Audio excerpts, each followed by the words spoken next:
বিরোধীরা আজকে ওয়াকআউট করেছে। আমাদের প্রথমত এটা বলতে চাই, গণতন্ত্রের সৌন্দর্যতা এবং গণতন্ত্রের বিউটি আসবে এবং যাবে, তারা নিজেরা মনে করবে সেটা ওয়াকআউট করার তারা করবে, এটাই স্বাভাবিক। আর এটাকে আমরা মানে গণতন্ত্রের স্পিরিট হিসেবে এটা মানি আমরা। আর একটা বিষয় হলো, আপনারা দেখেছেন পার্লামেন্টের এই বিগত দিনে আজকে আমাদের একটা কম্পালশন ছিল, একটা বাধ্যবাধকতা ছিল। আজকে রাত 12টার সময় আমাদের আর্টিকেল 93 অনুযায়ী আজকে 30 দিন শেষ হয়ে যাবে এবং পার্লামেন্টের 30 দিনের মধ্যে আমাদের উত্থাপিত সকল অধ্যাদেশগুলো পাশ হতেই হবে। তো সেই পাশ শেষ লাস্ট টাইম হলো আজকে রাত 12টা।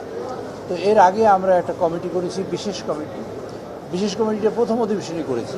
বিশেষ কমিটি করে সিদ্ধান্ত নিয়েছি যে আমরা এখানে বসবো। তখন বিরোধী দল থেকে আমাদের কাছে একটা অনুরোধ করা হলো যে আমরা যে মেম্বার দিয়েছি, আমাদের আরেকজন মেম্বার যদি নেন, ল জানে, তাকে হলে ভালো হয়। আমরা বলেছি কোনো ওয়েলকাম, কিন্তু উনি তো ভোটিং রাইট থাকবে না, ইভেন দেন আপনি যদি কন্ট্রিবিউট করতে পারেন তাহলে আমরা বলবো। আমরা একটা কনসেনসাস দিচ্ছি এখানে বসে যে আমরা যেগুলো নির্দোষ বিল, যেগুলো কোনো প্রবলেম নেই, সেই সকল বিলগুলো আমরা ইমিডিয়েটলি পাস করিয়ে নেব। আর যেগুলোর মধ্যে অধিকতা তাদের নোট অফ ডিসেন্ট দিয়েছেন, সেই সব বিলগুলো আমরা সিদ্ধান্ত নিয়েছি আমরা পরবর্তীতে অ্যামেন্ডমেন্ট সহকারে এগুলো আমরা আনবো। যেহেতু এই সময়ের মধ্যে পাস করা যাবে না, আর আমরা এটা কনসিডারেশন নিয়েছি এইভাবে যে আপনাদের বোঝার জন্য বলছি, আমরা পার্লামেন্টের রিপোর্ট এই কমিটির রিপোর্ট দিয়েছি 2 তারিখে। আজকে কয় তারিখ? 10 তারিখ। এর মধ্যে শুক্র শনিবার গেছে একদিন, তাহলে থাকে কয় দিন? 2 তারিখের পরে মূলত 5 তারিখ থেকে আমরা শুরু করেছি কাজটা। 5 তারিখ থেকে 10 তারিখের মধ্যে 133টা অধ্যাদেশ পাশ করা যায় কি না এটা বুঝতে হবে।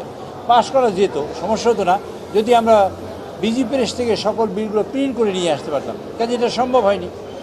এবং বিজি প্রেসের লোকেরা গত 4 রাত ধরে ঘুমায় না।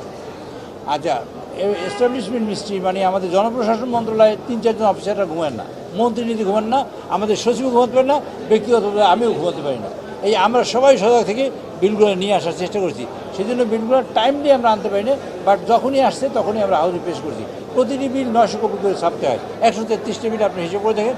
আবার এখানে orders of the day ready করতে হয়, ইত্যাদি সব মিলিয়ে আমরা সিদ্ধান্ত নিয়েছি তখন যে আমরা 16টা বিল, এটা আমরা একটা রিপোর্ট আকারে পেশ করেছি, একটা কনসেনসাসের। এই 16টা বিল আমরা পরবর্তীতে এটা আপনাদের দেখাচ্ছি, পরবর্তীতে আমরা আলাপ আলোচনা করে এটা আমরা সিদ্ধান্ত নেব এবং এইটা আমরা ল্যাপস করলেও এখন এটা আবার নেক্সট সেশনে আমরা আনবো, এরকম একটা সিদ্ধান্ত। সেই সিদ্ধান্তের কারণেই আমরা পার্লামেন্টে আজকে এই সেশনে লাস্ট বিল আমরা এখন পাশ করে বেরোলাম। এই বিলে আমাদের 98টার মতো বিল পাশ হয়, আর 16টা বাদে আর বাকি সব বিলই অর্ডিন্যান্সের মধ্যে থাকে। আচ্ছা, এখন 16টার যে ভাগ্য হবে, এই 16টার মধ্যেই একটা বিলে আমাদের একজন প্রাইভেট মেম্বার্স, তিনি একটা অর্ডিন্যান্স বানিয়ে সংসদে নিয়ে এনেছেন একটা বিলের মধ্যে। সেটা হলো আমাদের জাদুঘরের বিল, জুলাই জাদুঘরের বিলটার মধ্যে সংসদে নিয়েছে এই কথা বলে যে এই জাদুঘরটা এই দেশের মানুষের জীবন যে গেছে এবং জুলাই যুদ্ধে যারা নিহত হয়েছে এবং আহত হয়েছে তাদের একটা স্মৃতি, 71-এর স্মৃতি, 71 থেকে আজ পর্যন্ত যা হয়েছে সব এখানে একটা জীবন্ত স্মৃতি হিসেবে থাকবে। এটা জাদুঘর না বলে অন্য কোনো নামে অভিহিত করা যেতে পারে এই ঘরটাকে। কাজে এইটা রক্ষণাবেক্ষণ যেমন একদিকে কাজ, আরেকদিকে এটা ডেভেলপমেন্টের কাজও অনেক বেশি রয়েছে এবং তার সাথে সম্পৃক্ত মন্ত্রণালয়। আমরা এখানে সংশোধন নিয়ে এনেছি একজন প্রাইভেট মেম্বার, সেখানে এইটা সভাপতি হবে মাননীয় মন্ত্রী। তা এখন সকল মন্ত্রণালয়গুলো সরকারের ইচ্ছে মতো চলে, সরকার পরিবর্তন চালায়। এখন এইখানে মাননীয় মন্ত্রী সভাপতি হলেন না, সমস্যা কী হলো জানলেন না, সমাধান করবে কী করে? ডেভেলপমেন্ট কীভাবে হবে তা তিনি জানলেন না, কাজটা হবে কীভাবে? এইটুকু অধ্যাদেশ আনা হয়েছে, এটুকুই।